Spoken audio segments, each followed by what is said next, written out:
ayant travaillé si longtemps ensemble, Norman avait confiance en le chacal. Mais dès son arrivée dans l'atelier, Eddie, voyant les nombreuses armes disposées, en particulier un vieux modèle rétro, fut assailli de souvenirs de guerre. Des scènes remontèrent à la surface. 75 mètres. La voix de Norman le ramena à la réalité. Ils discutèrent des détails de l'arme. Apprenant que l'arme devait passer inaperçue au détecteur de métaux, Norman affirma qu'il avait justement un alliage récent, qui pourrait faire l'affaire.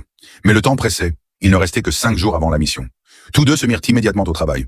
Pendant une pause, Eddie demanda à Norman comment il avait été blessé. Celui-ci répondit que des hommes à l'accent britannique l'avaient attaqué. Eddie comprit aussitôt. C'étaient des agents des services secrets britanniques, MI6. Norman lui assura que son informateur interne ne l'avait jamais trahi et que lui-même ne risquait pas d'impliquer Eddie. Mais pour Eddie, cette mission serait la dernière avant la retraite. Il ne dit rien, mais il était clair que si tout tournait mal, il n'épargnerait personne. Et comme si cela avait été prédit. De l'autre côté, Banner avait déjà capturé le 5e frère de Norman.